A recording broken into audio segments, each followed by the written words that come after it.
hail the Imperial pudding! There are lizards in my pants!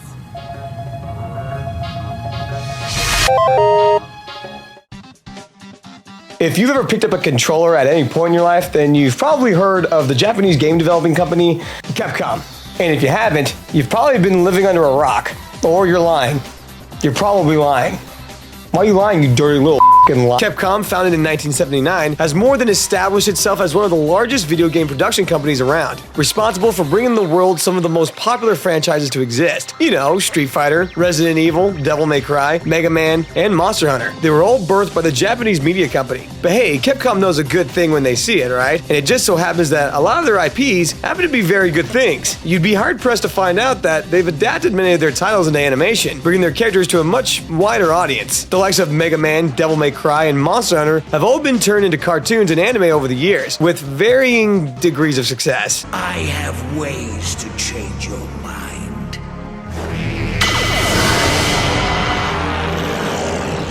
Some of the adaptations proved highly successful though, and their shows carried audiences through multiple seasons and garnered plenty of new fans. Others didn't land quite as well, you know what I'm saying? Just make it easy on yourself and hand it over. Stop juggling! Be that from poor voice acting, or the show going a different direction than the game, or merely because the show's a fucking steaming hot pile of garbage. You are curiously attractive for a fishman. So I've been told. Capcom's also poked their very stinky finger in the world of cinema, like with Street Fighter or Resident Evil. But I'm not going to talk about those ones today. I'm going to stick to mainly animations and shows. One, because there's more shows than there are movies, and for two, the animated shows is where the real wacky and crazy stuff starts to happen. So kick back and relax, and let's explore the weird world of Capcom animated shows. Objection!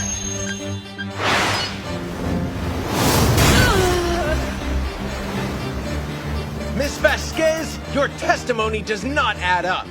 The Ace Attorney, Phoenix Wright, Ryuichi Naruhodo, whatever you wish to call him, he's known as the titular defense attorney with weird eyebrows and spiky hair. And he's also part of my main team from Marvel vs. Capcom 3. Phoenix Wright, Ace Attorney, a video game originally made as a critique of the Japanese legal system, has blossomed into a charming series of games that feature a charming protagonist saving the day. Charmingly, for the most part, even in the face of murder. Now, originally in the game, you play as Phoenix Wright, a rookie defense attorney with a massive heart-on for justice, integrity, and gaslighting people until they spill the beans. With your powers of observation, your skills as a lawyer, and your supernaturally endowed allies, Phoenix Wright will fight for the innocent, defend the defenseless, and unveil corruption wherever it may hide. Originally released on the Game Boy Advance in 2001, the game really set a new standard when it came to point-and-click based games. You'll click around searching for evidence for an upcoming murder case, and then use evidence found to reveal the truth in the courtroom. Now, you'd think a series about murderers and missing corpses and corrupt politicians and spirit possessions would be for adults, right? Or at least not for kids anyway, yeah? Well, you wouldn't be entirely wrong with an ESRB rating of T for teens, but traditionally, Ace Attorney will give off the vibe that it's a game geared towards younger audiences, teens and young adults mostly. And the show adaptation is really no different, with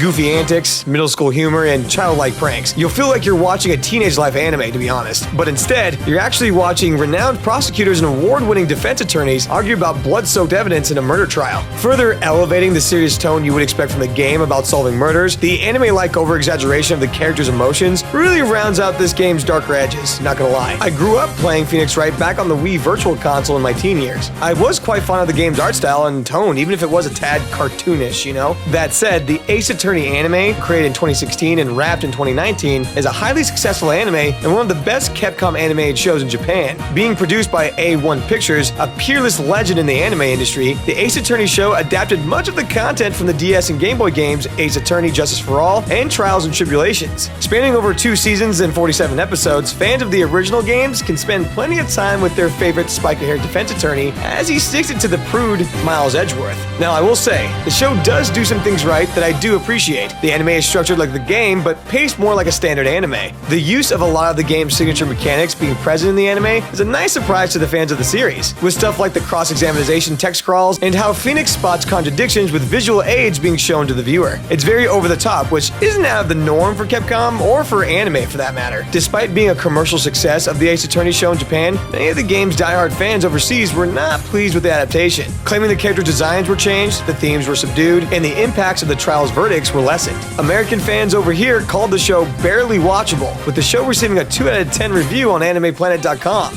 Holy shit. Personally, I enjoyed the anime and thought it stuck to the original game well. However, the show didn't resonate with the mainstream public and instead become a cult classic for the true diehard fans of the original game. Now, don't get me wrong, that doesn't mean the anime is necessarily bad. It's just, I don't know, it seemed alright to me in a strange, this is obviously not real life kind of way, you know? I say go give it a chance. I think it's worth the watch. If you're a really diehard fan of the series, it's truly worth checking out. But if you're not a fan of middle school-esque humor in an anime, then you might want to comb over this one. Hello, Mr. Butts. Now, is it true you'd recently been dumped? Huh? That's a lie! We even had Stony Butts picked out as our celebrity name. That has got to be the stupidest one I've ever heard.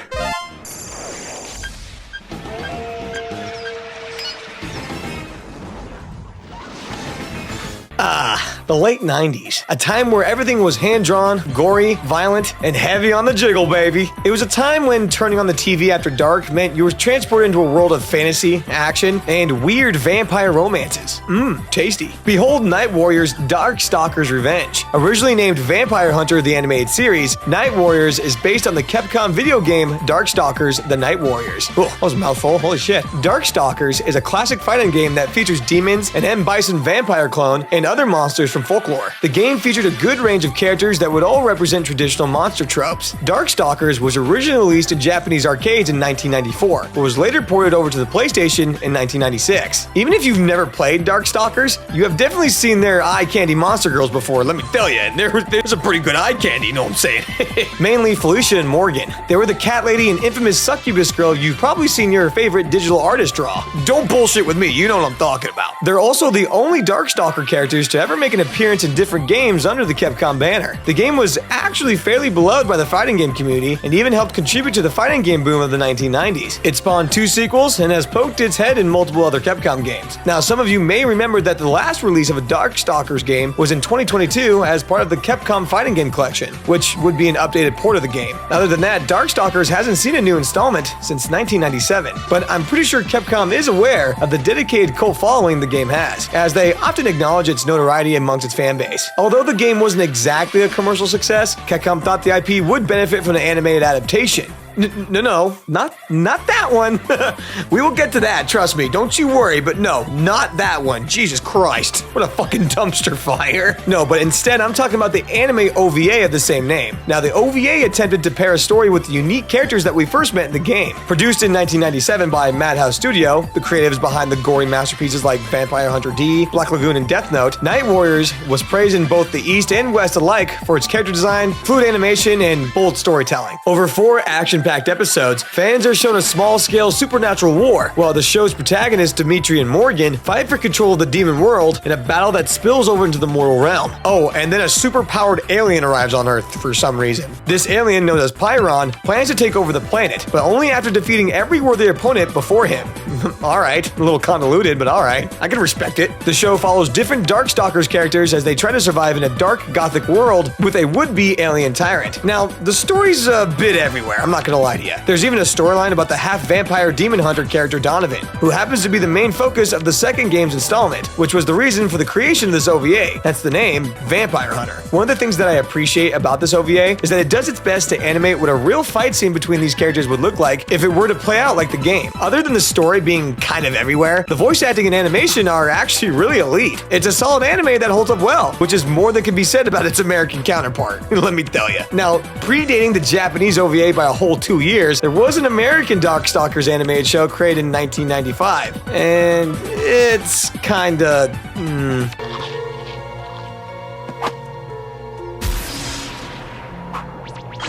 Produced by something called Gratz Entertainment, the American Darkstalkers was 13 episodes of poorly drawn fucking cringe. The violence, gore, and jiggle were all heavily toned down. No, not the jiggle! Get a grip. It's not that bad. and resulted in a show that barely resembled its roots. In the 90s, everything had to have a cartoon adaptation. If you had a toy line or some kind of pop culture media franchise, you wanted a cartoon to promote it. Everything back in the day did. Transformers, Mortal Kombat, shit, even RoboCop had a cartoon. Did you guys know that RoboCop had a cartoon? The American counterpart of Darkstalkers is really a run-of-the-mill 90s action Saturday morning cartoon. It tries to push a serious narrative while also trying to be funny and try to appeal to a general audience, and it's kind of gross. It's funny, that's for fucking sure, but not in the way they intended. The American cartoon is completely riddled with fuck-ups as far as the eye can see. There's a lot of setting inconsistencies, characters are often drawn off model, with several animation errors prevalent even to the untrained eye. I also noticed that whoever they got to animate this show can never get Felicia's fucking character right. She's often seen with her costume drawn differently or in a whole different costume entirely. The plot is also very loosely based on the game as it copies the whole Legion of Doom versus Justice League trope. It's not good, guys. It's ass. Now, the Night Warriors OVA, however, is listed as an essential anime and one of the best video game adaptations ever. While slightly dated, I was still impressed by the weirdness Night Warriors was able to pull off, and it more than earned its retrospect. Plus, I'm just a sucker for the 90s anime aesthetic. Ooh, jiggly. And Abimelech begat Rutabaga, and Rutabaga said, "Hello, is this thing on? But seriously, folks, you can't make an omelet without breaking eggs. Or kebab, or maybe a nice couscous, or a nectarine. Such a fruit, half a peach, half a plum." For a moment there, he was almost making sense. Royal straight flush, is it? Laying a hand like that could kill a guy. How about I buy you around?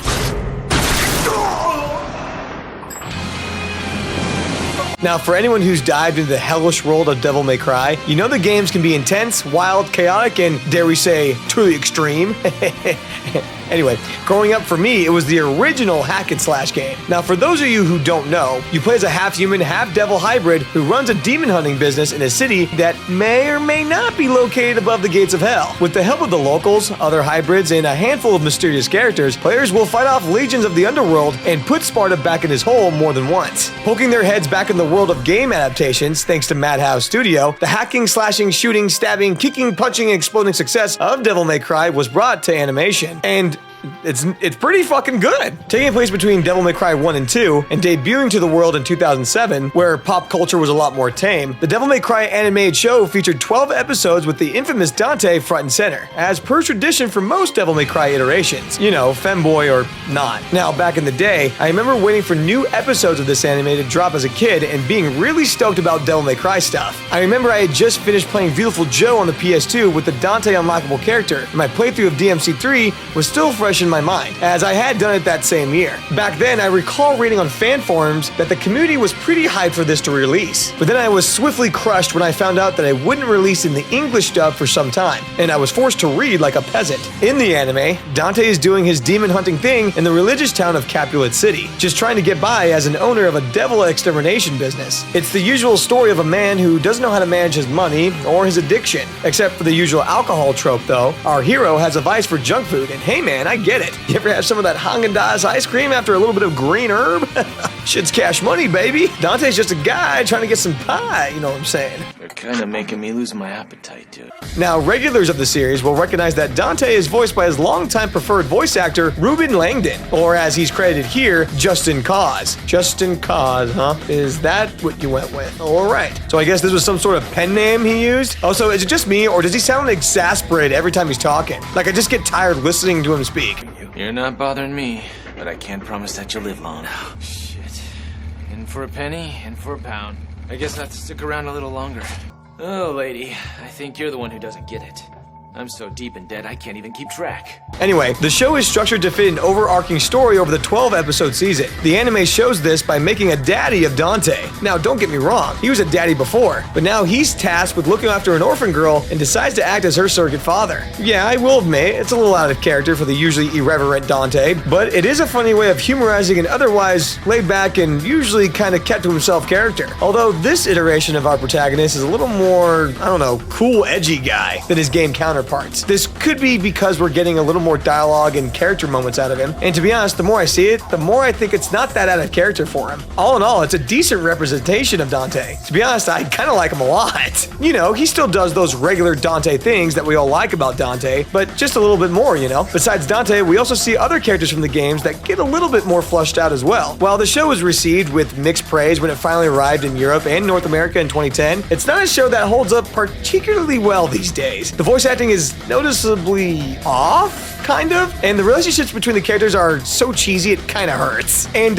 excuse me? Where the hell is Virgil? Like, what the fuck? Come on. That's not to take away from what it does right, you know? The soundtrack is really amazing and really has that Devil May Cry feel to it. Also, the dark animation done by Madhouse is top-notch, and the final arc of the episodes has just the right amount of insanity. But as far as video game adaptations go, this one had healthy amounts of weird and awesome. Also, that fucking intro will get stuck in your head for fucking days on end. It's yeah. Cast a monster down below, and it won't soon return. Now, is Dragon's Dogma an amazing game? Sure. It's also hilarious. Is the Dragon's Dogma Netflix adaptation an amazing show? Somewhat less so. Dragon's Dogma is an open-world fantasy RPG released in 2012, where players take control of the Horizon? I've obviously never played the game before. A person whose fate is coupled with that of the Eternal Dragon. It's a game with monsters so large you can climb them, and dungeons so deep that they touch another reality. Oh, and really dumb pawns. The story of Dragon's Dogma explores themes of good and evil, life and death, and the inescapable, never-ending cycle of destruction and genesis in a world weary with war and loss. Oh, and it has really dumb pawns, by the way. Did I say that? The Arisen must face Grigori the Dragon, the Arbiter of Fate, and take their place in a Wheel of Time. They are but one Arisen in a line of never-ending Arisen. I still don't know if I'm saying that right. All meant to face the Eternal Dragon and start the cycle of destruction and genesis over again. The Dragon's Dogma show, produced by Sublimation and released in 2020 on Netflix, follows the story of another Arisen, chosen just like all the others by the Dragon of Fate and destined to struggle for the rest of their life. Oh, that's bleak. They take up pawns as allies, face multi-headed hydras, and kick all kinds of fantasy ass. The show is 7 episodes long and has no superfluous plots. It's all survive the dragon, go face the dragon, and kill the dragon. Alas, the show was not received well upon release. Maybe because it's one of those weird CGI animes that aren't really animes, honestly. Or maybe it's because the writers decided to take the Arisen in a completely different direction, turning him into like a fantasy Hulk kind of thing. Or maybe because it's Netflix and their history with adaptations isn't always the best. Who's to say? All we know is that we'd rather have Dragon's Dogma 2 than Dragon's Dogma show. Just saying. But other than that, there's not much to say about the show other than this weird fucking CGI. What is this? Oh my god. What the hell?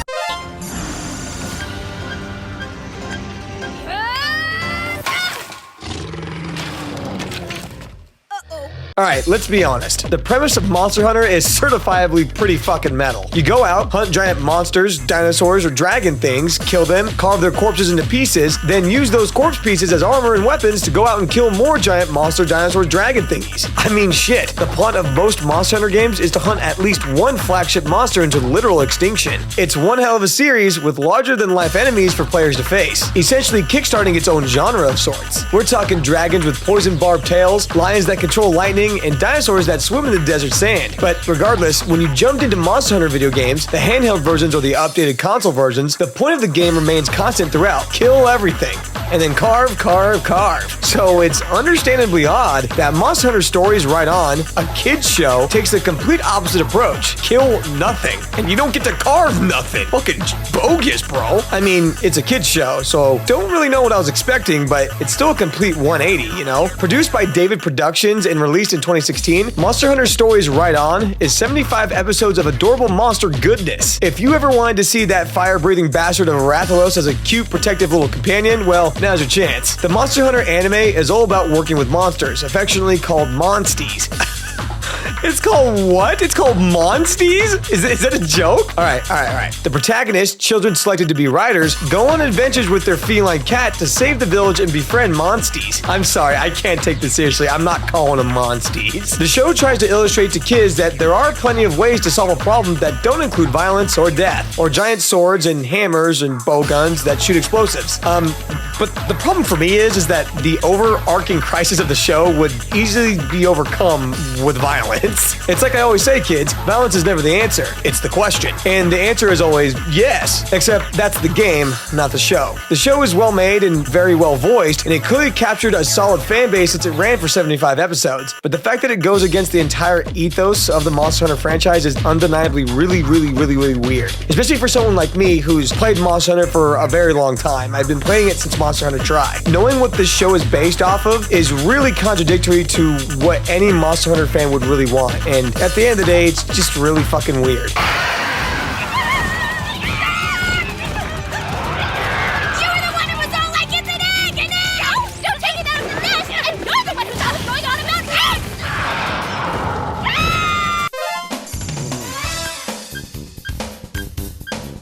Alright folks, raise your hand if you remember the Sega Dreamcast. Okay, good. Now raise your hand if you remember the 3D fighting game for the Sega Dreamcast, Powerstone. You uncultured fucks. Powerstone was a fighting game that seemed ahead of its time. It set the mold for later games like Marvel Nemesis or the Ravemaster game. Players picked up a character and entered a 3D environment where plenty of items were just waiting to be thrown at someone. Various pieces of junk, weapons, and power-ups would spawn during the fight, and players had to work their way up a roster of fighters to be the ultimate champion. It's very Mortal Kombat at the end of the day, if you ask me. But back then, unlike Mortal Kombat, the 3D maps that players ran around were cutting edge at the time. The game itself centers around something called Power Stones, which act like transformative chaos emeralds that grant the user specific special abilities. Pick up enough Power Stones during your fight, and you turn into a veritable Super Saiyan, blasting your opponent to Kingdom Come from halfway across the fucking map. These Power Stones, if you haven't guessed it, are the cornerstone for the game and the anime, as well as the game's eventual sequel. Now, when it comes to the anime, Studio Period, known for creating kings of anime such as Naruto and Bleach, picked up the animation for Power Stone back in 1999. They attempted to attach a story to the bland fighting game and give each character a reason to search for the Power Stones. I know I'll probably get some shit for calling the game bland later, but it really is basic and simple at its core. The main character is Edward Falcon, and he's joined by several other treasure hunters in the search for the Power Stones. These treasure hunters would be the ones that you'd see in the game. The good treasure hunters eventually come upon the bad treasure hunters, and it's a violent race to see who can collect the most Power Stones. The show is your typical Studio Period production, equal parts action and comedy, and nothing extra in between. The animation itself might be dated, and the voice acting could be a hell of a lot better, but the show is well written and doesn't really present itself for just for children. The show is very one-liney, and the characters are chopped up to be really simple anime tropes for the American audiences. If you like 4Kids TV animes like Yu-Gi-Oh! Or the One Piece dub, then you'll really like Power Stone, but other than that, that's really all it is, and it didn't span very long. The show only ran for 26 episodes. After that, there was no more anime adaptation even for its eventual sequel in Power Stone 2, which was released in the year 2000. The last thing that we heard from Power Stone was a PSP port that we got in 2006, and the fighting game has laid dormant ever since. I guess that's for the best. I mean, or not. After all this, I'm not gonna lie to you, I actually really enjoyed the anime. It wasn't that bad. Although there was some creative choices that were kind of questionable. You will! The Phantom Blade!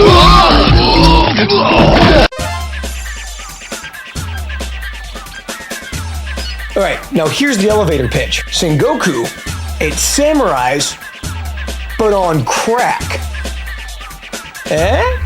Now, I've never heard of Sengoku, but apparently it's a game where you take control of any one of legendary samurai during the Sengoku period, which is between the years of 1467 and 1615 in Japan. Each warrior has unique supernatural abilities that make them unimaginably deadly on the battlefield, cutting a dozen enemies down at once deadly, kind of thing. Characters have elemental powers, unmatched speed, and just plain old muscle, and you'll use those skills to win the most victories during the Warring States period of Japan and establish yourself as the ultimate leader. The characters themselves are kind of interesting. There's a chick that fights with a giant origami crane. There's this weird looking dude. And there's even a character with guns and a rocket launcher? Sure, okay, fuck it, why not? Let's roll with it. It's Capcom, right? It's a very anime-esque game, which is why Capcom probably thought it was an excellent idea to turn it into one. Say hello to Sengoku Basara Samurai Kings, the anime adaptation of an already anime game produced by Production IG. Sengoku didn't just get an anime adaptation, it got a bunch of them. There's Samurai Kings 1 and 2, the movie, Samurai Kings Last Party, and a different show, End of judgment. Like I said, it's very anime-esque. The game was already so overblown and exaggerated that turning it into an action-packed anime just kinda makes sense. And it works.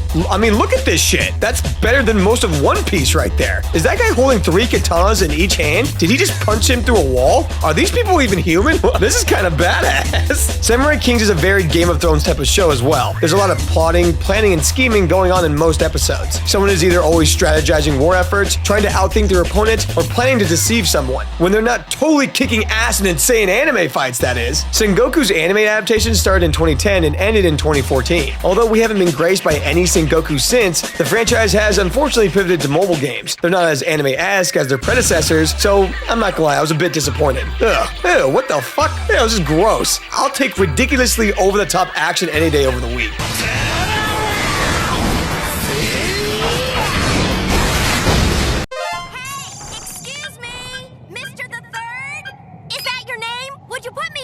Put you down, sure. Those glasses make you look like a bug. Not that kind of put down!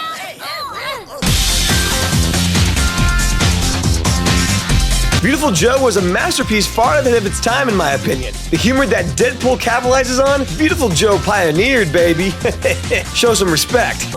Hey, can I get your autograph? No. With a natively endearing protagonist who is concerned only with rescuing his babe of a girlfriend, Beautiful Joe is a goofy commentary on movies, entertainment, and pop culture, and it breaks the fourth wall more times than you can count. Now, Beautiful Joe in itself was a pretty successful franchise for Capcom, and culminated in 4 video games, each with Joe suiting up to kick Shadow ass. Also, and I hesitate to inform you this, but there is a music video. Those with weak constitutions for early 2003 graphics, look away now.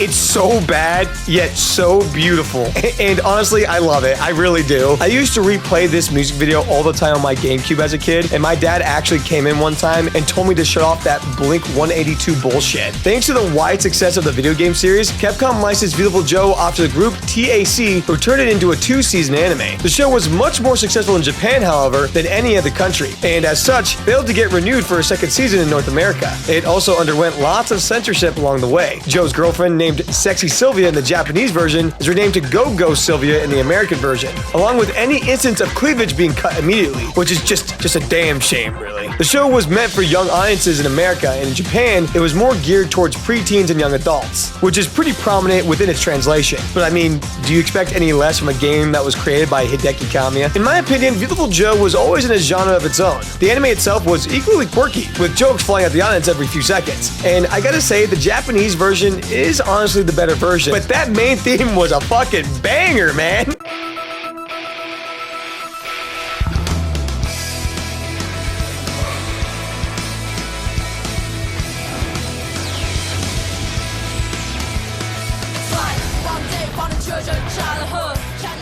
The show stopped being aired in Japan and North America in 2006, but there are still plenty of scenes that stick with me to this day. Beautiful Joe is one of those kind of successful franchises from Capcom that still deserves a lot of love in my opinion, but I don't think we're ever going to see another adaptation of Beautiful Joe anytime soon. So cherish what we got is my point here, I guess. I don't know. Anyway, show me the light-skinned waifu lady from the show. Damn, she's hot. God damn. Oh, not bad at all. Well, this idea might be going over the edge. Son, but I won't miss this time. Oh no! He's gonna blast President Lincoln!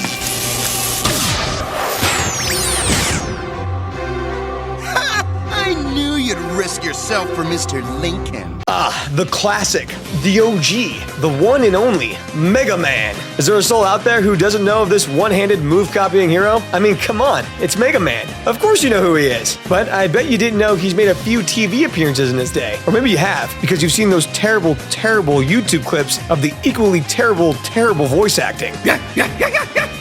Travel with me back to that glorious golden age of anime again, but this time we'll go further back than Darkstalkers. 1994, the year Jeff Bezos founded Amazon, and the year Mega Man wouldn't stop taunting his enemies with poorly written puns. The classic Mega Man TV show, co-created by Ruby Spears Productions and Ashi Productions, ran for 27 episodes and is the quintessential 90s kid show. Well, that and Teenage Mutant Ninja Turtles and DuckTales, Rescue Rangers, SWAT Cats. Yeah, anyway, you get my point. It's all about being a good role model for society, protecting the environment, and helping your friends. It also has S-tier voice acting. I'm sorry, I could not say that with a straight face. Its voice acting is absolute dog ass. Doggy doo-doo dog shit. I mean, come on, it was the 90s. Most voice acting back then wasn't very good. Charge! Too bad you're such a softy, Mega. We could have been Mega brothers in battle.